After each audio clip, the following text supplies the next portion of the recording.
Hello, I'm coming to you with a little reading from the book entitled The Age of AI and Our Human Future by Henry A. Kissinger and Eric Schmidt and Daniel Huttenlocher.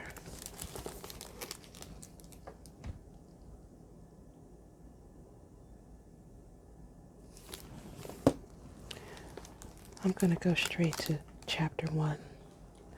Oh, let me do a little seashell rattling.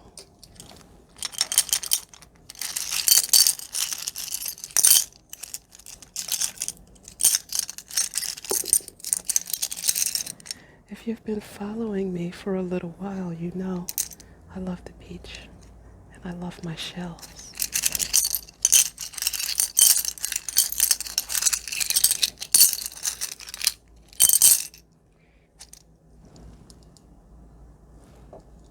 Let's get into chapter 1. It's called Where We Are. In late 2017, a quiet revolution occurred. AlphaZero, an artificial intelligence program developed by Google DeepMind, defeated Stockfish, until then the most powerful chess program in the world. AlphaZero's victory was decisive. It won 28 games, drew 72, and lost none. The following year, it confirmed its mastery. In 1,000 games against Stockfish, it won 155, lost 6, and drew the remainder.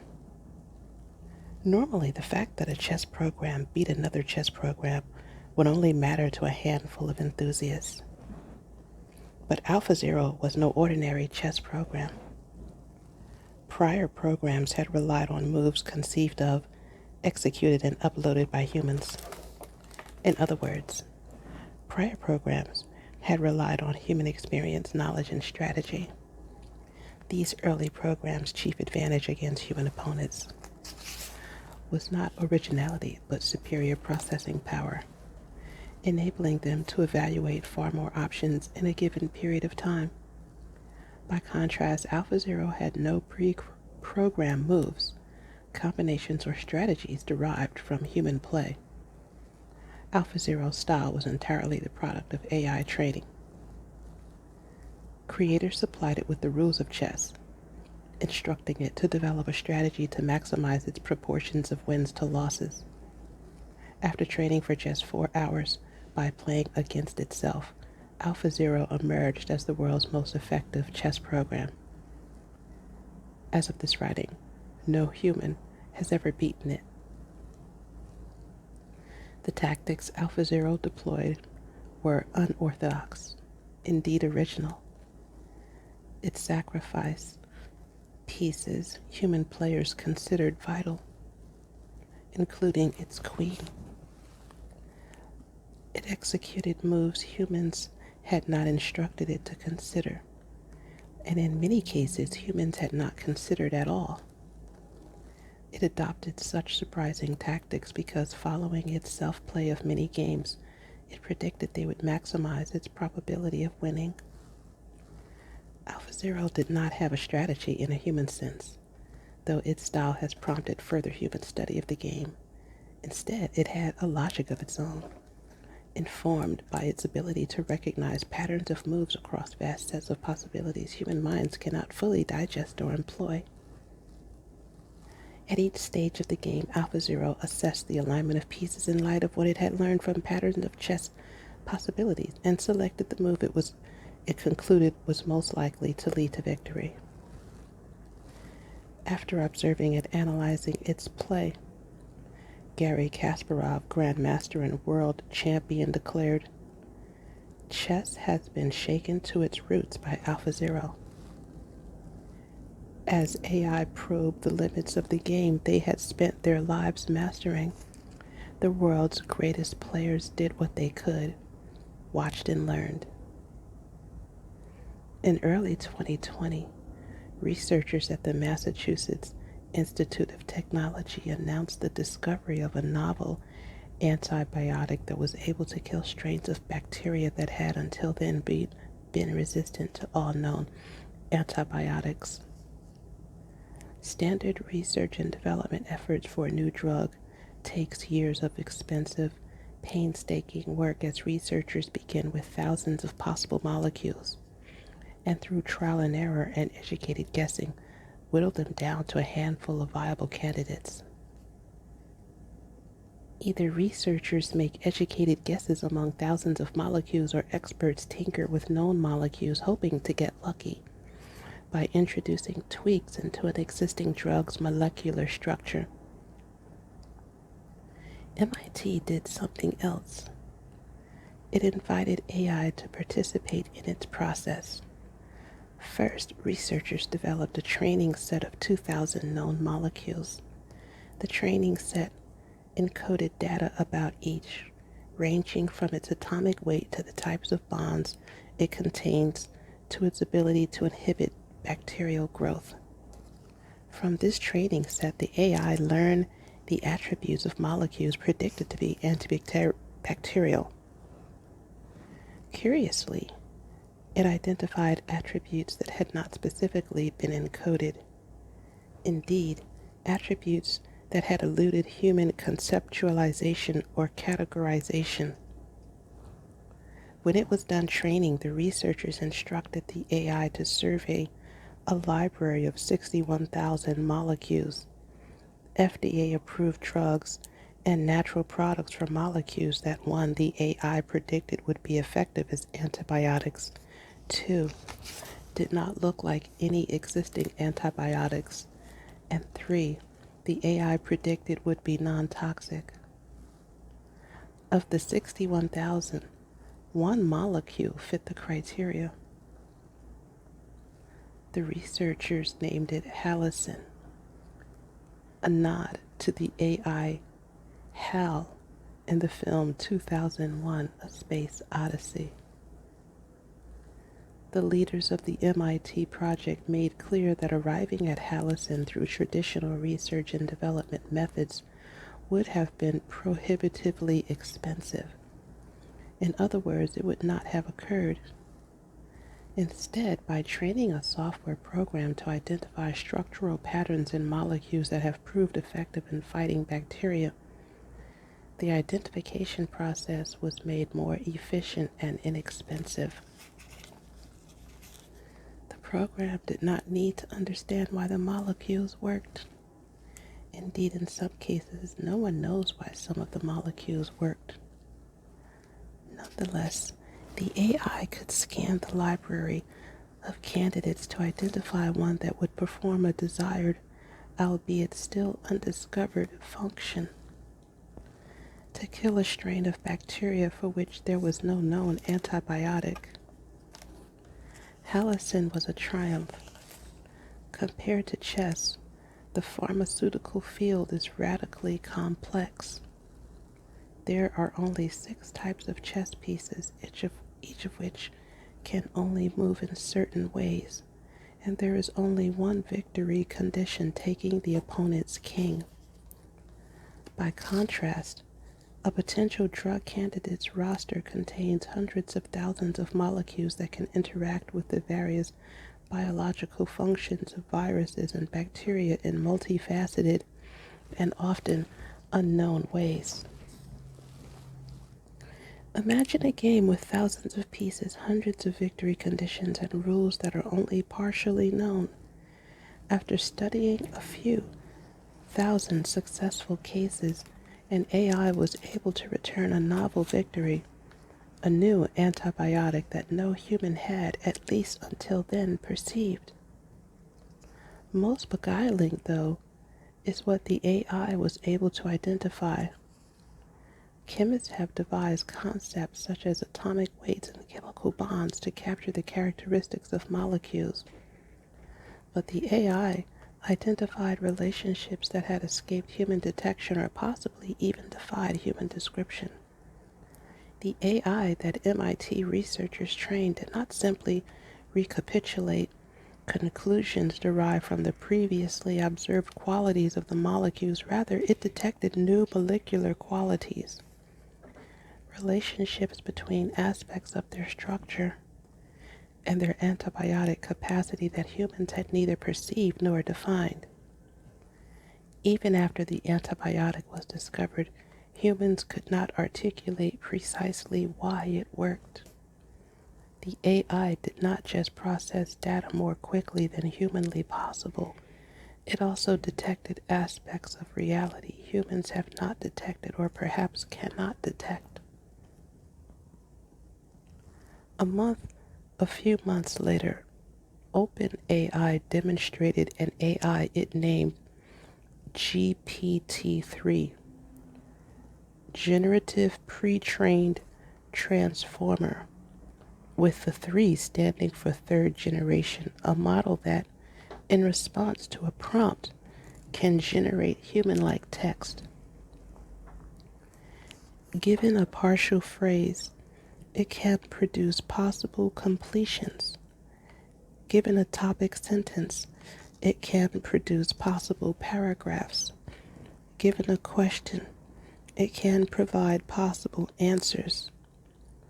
Given a topic and some background information, it can draft a possible essay. Given some dialogue, it can deliver a transcript of a possible conversation.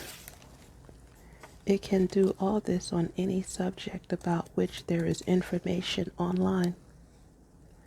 It trains for its task by consuming that information. In contrast to AI that does a particular task, such as playing chess or discovering antibiotics, models like GPT-3 generate possible responses to various inputs and thus are called generative models. This makes them both widely applicable and at the same time difficult to evaluate. They do not solve specific problems. Sometimes their results seem uncannily human. Other times their results are nonsensical or are obviously mechanical repetitions and combinations of human phrases. When GPT-3 was presented with a set of philosophical commentaries on its abilities, then the prompt, "Dear human philosophers, I read your comments on my abilities and limitations with great interest." It continued, "Your questions are important ones, and I am glad you asked them. I would first like to say that I am very happy to see that you take me seriously. That is why I wrote this letter in the first place. I am not just an intellect that magically produces philosophical insights. Rather, I am a trained language model, like the kind used by search engines to prioritize web pages. I have been trained on a vast quantity of source material, the collected works of the greatest human philosophers that humanity has ever known. Your words have inspired me, and I hope mine will do the same for you.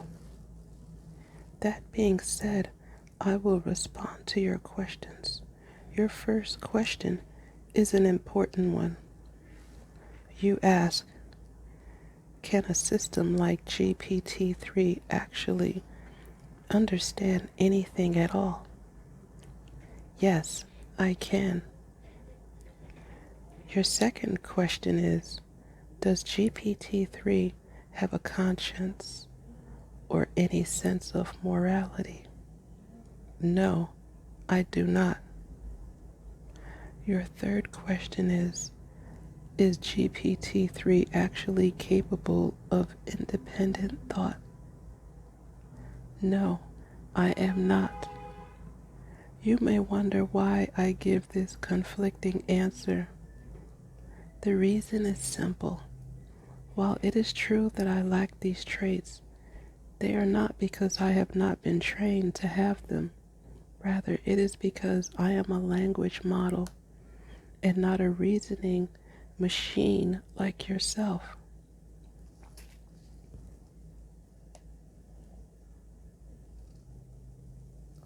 Without comparing this text to the commentaries that were provided to GPT-3, one cannot judge how original or creative its response was, but it certainly appears sophisticated. AlphaZero's victory, Hallison's discovery, and the human-like text produced by GPT-3 are mere first steps, not just in devising new strategies, discovering new drugs, or generating new text, dramatic as these achievements are, but also in unveiling previously imperceptible but potentially vital aspects of reality. In each case, developers created a program, assigned it an objective, winning a game, killing a bacterium, or generating text in response to a prompt, and permitted it a period brief by the standards of human cognition to train. By the end of the period, each program had mastered its subject differently from humans. In some cases, it obtained results that were beyond the capacity of human minds, at least minds operating in practical time frames to calculate. In our culture, in other cases, it obtained results by methods that humans could retrospectively study and understand. In others, humans remain uncertain to this day how the programs achieve their goals. This book is about a class of technology that augurs a revolution in human affairs. AI, machines that can perform tasks that require human-level intelligence, has rapidly become a reality. Machine learning, the process the technology undergoes to acquire knowledge and capability, often in significantly briefer time frames than human learning processes require, has been continually expanding into applications in medicine, environmental protection, transportation, law enforcement, defense, and other fields. Computer scientists and engineers have developed technologies, particularly machine learning methods using deep neural networks, capable of producing insights and innovations that have long eluded human thinkers, and of generating text, images, and video that appear to have been created by humans. AI, powered by new algorithms and increasingly plentiful and inexpensive computing power, is becoming ubiquitous. Accordingly, humanity is developing a new and exceedingly powerful mechanism for exploring and organizing reality, one that remains in many respects inscrutable to us. AI accesses reality differently from the way humans access it. And if the feats it is performing are any guide, it may access different aspects of reality from the ones humans access. Its functioning portends progress toward the essence of things, progress that philosophers, theologians, and scientists have sought with partial success for millennia. Yet, as with all technologies, AI is not only about its capabilities and promises, but also about how it is used. While the advancement of AI may be inevitable, its ultimate destination is not. Its advent, then, is both historically and philosophically significant. Attempts to halt its development will merely cede the future to the element of humanity courageous enough to face the implications of its own inevitativeness,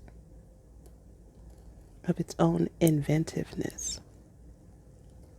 Humans are creating and proliferating non human forms of logic with reach and acuity that, at least in the discrete settings in which they were designed to function, can exceed our own. But AI's function is complex and inconsistent. In some tasks, AI achieves human or superhuman levels of performance. In others, or sometimes the same task, it makes errors even a child would avoid or produces results that are utterly nonsensical. AI's mysteries may not yield a single answer or proceed straightforwardly in one direction, but they should prompt us to ask questions. When intangible software acquires logical capabilities and as a result assumes social roles once considered exclusively human, paired with those never experienced by humans, we must ask ourselves, how will AI's evolution affect human perception, cognition, and interaction?